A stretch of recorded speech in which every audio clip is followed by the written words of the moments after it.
Fast bowling ಎಷ್ಟು ಕಷ್ಟ. ಆದರೆ ಫಾಸ್ಟ್ ಬೌಲರ್ಸು ಗುಂಪಾಗೆ ಬರ್ತಾರೆ ಇಂಡಿಯನ್ ಟೀಮಲ್ಲಿ. ಆ ಸ್ಕಿಲ್ ಎಲ್ಲಿಂದ ಕಲಿತಾರೆ ಅಂತ. ಟೆನ್ನಿಸ್ ಬಾಲ್ ಕ್ರಿಕೆಟ್ ಆಡಿ ಎಷ್ಟೊಂದು ಜನ ದಾದಾಗಳಾಗ್ಬಿಟ್ಟಿದ್ದಾರೆ. ಬಟ್ ಕ್ರಿಕೆಟ್ ಬಾಲ್ ಅಂತ ಬಂದಾಗ ಈ ಸೀಮ್ ಇದೆಯಲ್ಲ, ಇದೇ ಡಿಫೈನ್ ಮಾಡೋದು ನೀವೆಂಥ ಒಳ್ಳೆ ಫಾಸ್ಟ್ ಬೌಲರು ಅಂತ. ಲ್ಯಾಕರ್ ಅಂತ ಹೇಳ್ತೀವಲ್ಲ, ಶೈನ್ ಇರುತ್ತೆ ಹೊಸ ಬಾಲಲ್ಲಿ. ಇನ್ಫ್ಯಾಕ್ಟ್ ಈ ಬಾಲ್ ನನ್ನ ಫ್ರೆಂಡ್ ಕಳಿಸಿರೋದು, ಕಿಮಾತಿ ಅಂತ ಕಂಪ್ನಿ, ಎಷ್ಟೋ ವರ್ಷದಿಂದ ಹಳೇ ಕಂಪ್ನಿ ಆಡಿದಾಗ ಈ ಥರ ಬಾಲ್ನ ಅವರೇ ಮ್ಯಾನುಫ್ಯಾಕ್ಚರ್ ಮಾಡೋರು. ಸುಮ್ಮನೆ ಸ್ಪಾನ್ಸರ್ ಅಲ್ಲ, ನನಗೆ ಕಳಿಸಿದ್ದಾರೆ ನನ್ನ ಮಗ ಆಡಲಿ ಅಂತ. ಇದ್ರಲ್ಲಿ ಸ್ಪೆಷಾಲಿಟಿ ಏನು ಅಂತಂದರೆ, ಈ 5.5 ounce ಬಾಲ್ ಇದೆಯಲ್ಲ, ಈ ಲ್ಯಾಕರು ಅಂದರೆ ನಾವು ಶೈನ್ ಇಟ್ಕೊಳ್ತೀವಲ್ಲ ಹಿಂಗೆ, ಫಾಸ್ಟ್ ಬೌಲರ್ಗೆ ಇನಿಷಿಯಲಿ ಕಲಿಯೋವ್ರಿಗೆ ಗ್ರಿಪ್ಪೇ ಸಿಗೋದಿಲ್ಲ, ಕಂಟ್ರೋಲೇ ಸಿಗೋದಿಲ್ಲ.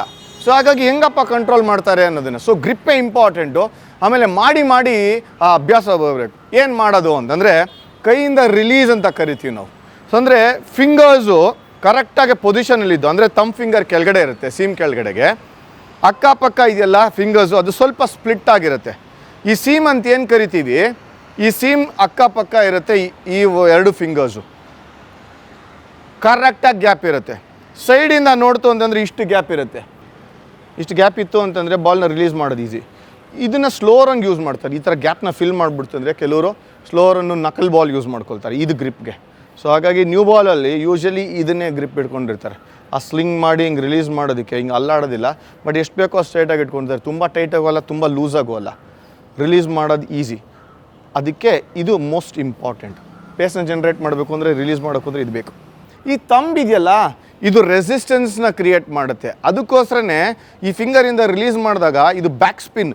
ನಿಮ್ಗೆ ಅನಿಸ್ಬೋದು ಇದು ಹಿಂಗೆ ತಿರುಗಲ್ಲ ಬಾಲ್ ಟ್ರಾವೆಲ್ ಆಗ್ತಾ ಇದ್ದಾಗ ಏರ್ನ ಕಟ್ ಮಾಡಿಕೊಂಡು ಹಿಂಗೆ ಮುಂದೆ ಹೋಗ್ತಾ ಇರುತ್ತೆ. ಅಂದ್ರೆ ಅರ್ಥ ಏನು ಅಂದರೆ ಹಿಂದಿಂದೆ ತಿರುಗ್ತಾ ಇರುತ್ತೆ. ಸೊ ಸೀಮ್ ಪೊಸಿಷನ್ನು ಸಕ್ಕತ್ತಾಗಿ ಇಟ್ಕೊಳ್ಳೋರು ಯಾರು, ಸ್ವಿಂಗ್ ಮಾಡೋರು ಯಾರು ಅಂತಂದರೆ, ಈ ಪರ್ಫೆಕ್ಟ್ ಗ್ರಿಪ್ಪಲ್ಲಿ ರಿಲೀಸ್ ಮಾಡ್ತಾರಲ್ಲ, ರಿಲೀಸ್ ಪಾಯಿಂಟಲ್ಲಿ ಈ ಪೊಸಿಷನ್ನ ಸೀಮ್ನ ಚೇಂಜ್ ಮಾಡ್ಕೊಳ್ತಾರೆ. ಔಟ್ ಸ್ವಿಂಗ್ ಮಾಡೋವಾಗ ಹಿಂಗೆ ಹಿಡ್ಕೊಳ್ತಾರೆ, ಇನ್ ಸ್ವಿಂಗ್ ಮಾಡೋವಾಗ ಹಿಂಗೆ ಹಿಡ್ಕೊಳ್ತಾರೆ. ಬಟ್ ರಿಸ್ಟ್ ಮಾತ್ರ ಕೈ ಸ್ಟ್ರೈಟಾಗೇ ಬರುತ್ತೆ. ಅಂದರೆ ಬಾಲ್ನ ಕೈ ಎಳೆಯೋದು ಹಿಂಗಡೆ, ಇದು ರಿಸ್ಟ್ ಪೊಸಿಷನ್ನೇ. ರಿಸ್ಟ್ ಸ್ವಲ್ಪ ಹಿಂಗೆ ಅಲ್ಲಾಡಿದ್ರೆ ಹಿಂಗೆ ಹೊಡೋಗುತ್ತೆ, ಥರ್ಡ್ ಮ್ಯಾನ್ಗೆ ಸ್ವಲ್ಪ ಹಿಂಗೆ ಅಲ್ಲಾಡ್ತು ಅಂದರೆ ಫೈನಲ್ಗೆ ಹೊಟ್ಟೋಗುತ್ತೆ. ಸೊ ಅದಕ್ಕೆ ಪರ್ಫೆಕ್ಟಾಗಿ ಅದು ಕರೆಕ್ಟಾಗಿ ಟಾರ್ಗೆಟ್ ಕಡೆನೇ ಇರಬೇಕು ಹಿಂಗೆ. ಇಲ್ಲ ಅಂತಂದರೆ ಆಗೋದಿಲ್ಲ. ಸೊ ಅದಕ್ಕೆ seam position seam bowlers use ಮಾಡ್ತಾರಲ್ಲ, ಅದು ರೇರಿಟಿ. ಶ್ರೀಶಾಂತ್ ಸೀಮ್ ಪೊಸಿಷನ್ ಸಕ್ಕತ್ತಾಗಿತ್ತು. ವೆಂಕಟೇಶ್ ಪ್ರಸಾದ್ ಬ್ರಿಲಿಯಂಟ್ ಆಗಿತ್ತು. ದೀಪಕ್ ಚಹಾರ್, ಭುವನೇಶ್ವರ್ ಕುಮಾರ್ ಸೀಮ್ ಪೊಸಿಷನ್ ಹಿಂಗೆ ಹಿಡ್ಕೊಳ್ತಾರೆ. ಅದು ಎಲ್ಲರ ಕೈಲಿ ಆಗದೆ ಇರೋಂಥ special skill. Dennis Lillee, Terry Alderman, Imran Khan, Richard Hadlee ಇವರೆಲ್ಲ ದಾದಾಗಳು. ಏನು ಬಾತಮ್ ಸ್ವಿಂಗ್ ಮಾಡ್ತಾಯಿದ್ದು ಹಾಗೇ. ಸೊ ಹಾಗಾಗಿ ಸ್ವಿಂಗು ಸೀಮು ಎರಡಕ್ಕೂ ಯೂಸ್ ಆಗೋದು ಈ ಸೀಮ್ ಪೊಸಿಷನ್ನೇ. ಅಂದ್ರೆ ಅರ್ಥ ಏನು, ಚಿಕ್ಕ ಹುಡುಗರು ಯಾರು ಕಲಿತಾ ಇರಬೇಕು ಅಂತಂದರೆ ಇದನ್ನು ಸ್ಟ್ರೇಟಾಗಿ ಹಿಡ್ಕೊಂಡು ಈ ಅಭ್ಯಾಸ ಬರಲೇಬೇಕು. ಅಂದರೆ ಸ್ಟ್ರೇಟಾಗಿ ರೊಟೇಟ್ ಆಗ್ತಾ ಇರುತ್ತೆ ನಿಮಗೆ. ಸೀಮ್ ಪೊಸಿಷನಿಂಗ್ ಸ್ಟ್ರೇಟಾಗಿ ರೊಟೇಟ್ ಆಗ್ತಾ ಇರುತ್ತೆ. ಇದನ್ನು ಕಲಿಬೇಕಾಗಿರೋದು ಹಾಗೇ.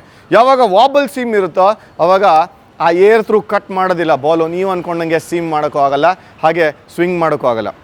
ಸೊ ಸ್ವಿಂಗ್ ಯೂಸ್ ಮಾಡೋದಕ್ಕೂ ಸೀಮ್ ಬೇಕು. ಸೀಮ್ ಬೌಲರ್ಸು ಸೀಮ್ ಯೂಸ್ ಮಾಡ್ತಾರೆ. ಅಂದರೆ ಅರ್ಥ ಏನು, ಏರಲ್ಲಿ ಗಾಳಿನಲ್ಲಿ ಮೂವ್ ಮಾಡೋದಕ್ಕೆ ನಾವು ಸ್ವಿಂಗ್ ಅಂತೀವಿ. ಬಿದ್ದ ತಕ್ಷಣ ಈ ಥ್ರೆಡ್ ಮೇಲೆ ಡಿವಿಯೇಟ್ ಆಗುತ್ತಲ್ಲ, ಅಕ್ಕಪಕ್ಕ ಹೋಗುತ್ತಲ್ಲ, ಅದನ್ನು ನಾವು ಸೀಮ್ ಅಂತೀವಿ. ಸೊ ಸ್ವಿಂಗು ಸೀಮ್ ಎರಡು ಮಾಡೋದು ಯಾರು, ಸೋನ್ ಲೈಕ್ ಶಮಿ ಅದ್ಭುತವಾಗಿ ಏರಲ್ಲಿ ಮೂವ್ ಮಾಡ್ತಾರೆ, ಆ ಸೀಮ್ ಮೇಲೆ ಲ್ಯಾಂಡ್ ಮಾಡ್ತಾರೆ. ಬಿದ್ದ ತಕ್ಷಣ ಒಳಗೆ ಆಚೆ ಹೋಗುತ್ತೆ, ಗೊತ್ತೇ ಆಗೋದಿಲ್ಲ. ಇದು ಎಷ್ಟೋ ವರ್ಷದ ಪ್ರಾಕ್ಟೀಸು, ಎಸ್ಪೆಷಲಿ ನ್ಯೂ ಬಾಲಲ್ಲಿ ಬೌಲಿಂಗ್ ಮಾಡೋದು. ಎಲ್ರಿಗೂ ಬರಲ್ಲ ಅಂತ ಹೇಳಿದೆ ನಾನು, ಬಟ್ ಪ್ರಾಕ್ಟೀಸ್ ಮಾಡಿ ಬರುತ್ತೆ. ಅದು ಸ್ಟಂಪ್ಸ್ಗೆ ಆ ಸ್ವಿಂಗ್ ಯೂಸ್ ಮಾಡಿ ಹೊಡಿಬೇಕಲ್ಲ, ಅದು ಭಾಳ ಕಾಟ ಕೊಟ್ಬಿಡುತ್ತೆ ಬ್ಯಾಟ್ಸ್ಮನ್ಗಳಿಗೆ. ಅದಕ್ಕೆ ವರ್ಷಾನ್ಗಟ್ಲೆ ಆ ರಿದಮ್ ಇಟ್ಕೊಂಡು, ನೆಕ್ಸ್ಟ್ ಎಕ್ಸ್ಪ್ಲೇನ್ ಮಾಡ್ತೀನಿ ವೀಡಿಯೋಸಲ್ಲಿ ಆ ರಿದಮ್ ಅಂದರೆ ಏನು ಅಂತ. ಆ ಲಾಸ್ಟ್ ಮಿನಿಟಲ್ಲಿ ಬಾಲ್ನ ಡ್ರ್ಯಾಗ್ ಮಾಡ್ತಾರಲ್ಲ ಏರಲ್ಲಿ, ಅದನ್ನು ಕಲ್ತಿರ್ತಾರೆ. ಅದಕ್ಕೆ ರಿಲೀಸ್ ಪಾಯಿಂಟ್ ಅಂತ ಕರಿತೀವಿ. ಆ ರಿಲೀಸ್ ಪಾಯಿಂಟ್ ಪರ್ಫೆಕ್ಟಾಗಿತ್ತು ಅಂತಂದರೆ ಎಲ್ಲ ಕರೆಕ್ಟಾಗಿ ಕೂಡ್ಕೊಂಬರುತ್ತೆ. ನಾವು ಅವ್ರು ಅಂದ್ಕೊಂಡಿದ್ದ ಜಾಗದಲ್ಲಿ ಬೀಳುತ್ತೆ, ಅವ್ರು ಅಂದ್ಕೊಂಡಿದ್ದ ಜಾಗಕ್ಕೆ ಮೂವ್ ಆಗುತ್ತೆ. ಅದು ಆಟ ಆಡಿಸ್ಬಿಡ್ತಾರೆ ಬ್ಯಾಟ್ಸ್ಮನ್ಗಳಿಗೆ ಚಾನ್ಸೇ ಕೊಡೋದಿಲ್ಲ. ಟಾರ್ಗೆಟ್ನ ಹೊಡಿತಾ ಇರ್ತಾರೆ. ಇದನ್ನು ಕಲಿಯೋದು ಹೆಂಗೆ, ನೀವೇನೇ ಟಿಪ್ಸ್ ಕೇಳ್ತು ಅಂತಂದರೆ ಅದರ ಫಾಸ್ಟ್ ಬೌಲರ್ ಹತ್ರ ಅವ್ರು ಹೇಳ್ತಾರೆ, ಎಷ್ಟು ನೀವು ಹಾರ್ಡಾಗಿ ಇಟ್ಕೊಳ್ತೀರಾ, ಎಷ್ಟು ಬೇಕೋ ಅಷ್ಟು ಒತ್ತಿಟ್ಕೊಂಡು, ಎಷ್ಟು ಬೇಕೋ ಅಷ್ಟು ಲೂಸಾಗಿ ಇಟ್ಕೊಂಡು ಬಾಲ್ನ ರಿಲೀಸ್ ಮಾಡೋ ಟೈಮಲ್ಲಿ ನಿಮ್ಮ ಬಾಡಿ ರಿಲ್ಯಾಕ್ಸ್ ಆಗಿ ಲೂಸ್ ಆಗಿರುತ್ತೆ. ಆವಾಗ ಎಲ್ಲ ಪವರು ಜನ್ರೇಟ್ ಮಾಡಿ ಸೀಮ್ ಮೇಲೆ ತೊಗೊಂಬರ್ಬೋದು ಅಂತ. ಇದ್ರ ಮೇಲೆ ಪವರ್ ಜನ್ರೇಟ್ ಮಾಡಿರ್ತಾರೆ. ನಾನು ಹೇಳ್ದಂಗೆ ಈ ತಮ್ ಫಿಂಗರ್ ಇದ್ರೆ ಅದು ರೆಸಿಸ್ಟೆನ್ಸ್ ಯೂಸ್ ಮಾಡುತ್ತೆ, ಅದರಿಂದನೇ ನಿಮಗೆ ಆ ಪೊಸಿಷನ್ ಬರೋದು. ನಿಮಗೆ ಇವೆರಡು ಫಿಂಗರಿಂದನೇ ಯೂಸ್ ಮಾಡ್ತಾ ತಮ್ ಫಿಂಗರ್ನ ಕರೆಕ್ಟ್ ಪೊಸಿಷನ್ ಇಟ್ಕೊಳ್ತಾರೆ. ಕೆಲವು ಸಲ ಬೌಲಿಂಗ್ ಮಾಡುವಾಗ ಕಲಿಯೋವಾಗ ವೈಡ್ ಹೋಗ್ತಾ ಇರುತ್ತೆ, ಹಂಗೆ ಯಾಕೆ ಹೋಗುತ್ತೆ ಅಂತಂದರೆ ಸೀಮ್ ಪೊಸಿಷನ್ ಅಲ್ಲಾಡೋದು ನಿಮ್ಮ ರಿಸ್ಟಿಂದ ಹಿಂಗೆ ಅಲ್ಲಾಡ್ತಾ ಇರುತ್ತೆ. ಸ್ಟ್ರೇಟಾಗಿ ಬಂದಷ್ಟು ಕೂಡ ಅದು ಸ್ಟ್ರೇಟಾಗಿ ರಿಲೀಸ್ ಆಗ್ತಾನೆ ಇರುತ್ತೆ. ಅದಕ್ಕೆ ಹೆಡ್ ಸ್ಟಿಲ್ ಇಟ್ಕೊಂಡು ಬೌಲಿಂಗ್ ಮಾಡೋವಂಥವ್ರೆಲ್ಲರೂ ಈಗ ದಾದಾಗಳು. ನ್ಯೂ ಬಾಲ್ ಬೌಲಿಂಗ್ ಮಾಡೋದು ಒಂಥರ ಕಲೆ ಇದ್ದಾಗೆ. ಓಲ್ಡ್ ಬಾಲಲ್ಲಿ ಎಲ್ಲರೂ ಕಂಟ್ರೋಲ್ ಕಲ್ತ್ಬಿಡ್ತಾರೆ. ಅಂದರೆ ಕ್ರಿಕೆಟ್ ಆಡಿಲ್ದಿರೋರ್ಗೆ ಹೇಳ್ತಾ ಇಲ್ಲ, ಈಗ ಯಂಗ್ಸ್ಟರ್ಗಳು ಯಾರು ಬರ್ತಾ ಇದ್ದಾರೆ ಅವ್ರುಗಳಿಗೆ ಗೊತ್ತಿರುತ್ತೆ. ನ್ಯೂ ಬಾಲಲ್ಲಿ ಏನು ಸರ್ ಕಂಟ್ರೋಲ್ ಎಲ್ಲ ವೈಡ್ ಹೋಗ್ತಾಯಿದೆ ಅಲ್ಲಿ ಹೋಗ್ತಾಯಿದೆ ಅಂತಾರೆ. ಓಲ್ಡ್ ಬಾಲಲ್ಲಿ ಕೊಟ್ಟ ತಕ್ಷಣ ಸಕ್ಕತ್ತಾಗಿ ಮಾಡ್ತಾರೆ. ಕಾನ್ಫಿಡೆನ್ಸ್ ಹಂಗೆ. ಸೊ ರಿದಮು ಮತ್ತು ಫೀಲ್ ಎರಡೂ ಕೂಡ ಕಾನ್ಫಿಡೆನ್ಸೇನೆ. ಸೇಮ್ ಪೊಸಿಷನ್ನ ಸ್ಟ್ರೈಟಾಗಿ ಇಟ್ಕೊಂಡು ಬೌಲಿಂಗ್ ಮಾಡೋದು ಕಲಿಬೇಕು ಅಂತಂದರೆ ಅದಕ್ಕೆ ಬೇಜಾನ್ ಡ್ರಿಲ್ಸ್ ಇದೆ. ಬಟ್ ನನ್ನ ಪ್ರಕಾರ ಗಂಟಾನ್ಗಟ್ಟಲೆ ಬೌಲಿಂಗ್ ಮಾಡಬೇಕು. ಚಿಕ್ಕ ಹುಡುಗರು ದೊಡ್ಡವರು ವ್ಯತ್ಯಾಸ ಆಗೋಲ್ಲ. ಬರೀ 4 ಓವರ್ ಮಾಡ್ತೀನಿ, ಒಂದು ದಿವಸಕ್ಕೆ 6 ಓವರ್ ಮಾಡ್ತೀನಿ ಅಂತಂದ್ರೆ ಅದು ಒಗ್ಗೊಳ್ಳಲ್ಲ. ನಿಮ್ಮದು ಬಾಡಿ ಕ್ರಿಕೆಟಿಂಗ್ ಫಿಟ್ಟಾಗಿ ಈ ಸೇಮ್ ಪೊಸಿಷನ್ನ ಕಲಿಬೇಕು ಅಂತಂದರೆ ನೀವು ಮಾಡ್ತಾನೇ ಇರಬೇಕು ಬೌಲಿಂಗ್ನ. ಎಸ್ಪೆಷಲಿ ನ್ಯೂ ಬಾಲ್ನ ತೊಗೊಂಡು ಅದು ಬಾಲ್ನ ಪ್ರೊಟೆಕ್ಟ್ ಮಾಡಿ ಪರ್ಫೆಕ್ಟ್ ಪೊಸಿಷನಿಂಗ್ ಹಿಡ್ಕೊಂಡು ಅದನ್ನು ಅಭ್ಯಾಸ ಮಾಡಿದ್ರೆ ಮಾತ್ರ ಬರೋದು. ಎಷ್ಟು ಪ್ರಾಕ್ಟೀಸ್ ಮಾಡ್ತೀರೋ ಅಷ್ಟು ಒಳ್ಳೆಯದು. ಆಮೇಲೆ ನಿದ್ದೆ ಗಣ್ಣಲ್ಲೂ ಕೂಡ ಬೌಲಿಂಗ್ ಮಾಡೋದು. ಕ್ಲಾಸಿಕ್ ಎಕ್ಸಾಂಪಲ್ ನಾನೇ ನೋಡಿದ್ದೀನಿ. ಎಷ್ಟೋ ಜನ ಬೌಲರ್ಸ್ಗಳಿಗೆ ಕಂಟ್ರೋಲೇ ಇಲ್ಲದೆ ಇರೋರು over a period of time 1 ವರ್ಷ 2 ವರ್ಷದಲ್ಲಿ ದಾದಾಗಳಾಗ್ಬಿಟ್ಟಿದ್ದಾರೆ, ಹೈಲಿ ಇಂಪ್ರೂವ್ಡ್ ಬೌಲರ್ ಆಗಿಬಿಟ್ಟಿದ್ದಾರೆ. ಸೊ ನ್ಯೂ ಬಾಲಲ್ಲಿ ಬೌಲಿಂಗ್ ಮಾಡೋದು ಕಲೀರಿ. ಈ ಗ್ರಿಪ್ಪು ಇದ್ರ ಬಗ್ಗೆ ಇನ್ನೂ ಎಲಾಬ್ರೇಟಾಗಿ ಮಾಡ್ತೀನಿ. ಈ ಪರ್ಫೆಕ್ಟ್ ಆಗಿರೋಂಥ ಗ್ರಿಪ್ನ ಯೂಸ್ ಮಾಡ್ತಾ ಇದ್ದಂಗೆ ರಿಲೀಸ್ ಮಾಡೋದನ್ನು ಕಲಿತು ಅಂತಂದರೆ ಇವತ್ತಲ್ದಾರ ನಾಳೆ ಬಂದೇ ಬರುತ್ತೆ.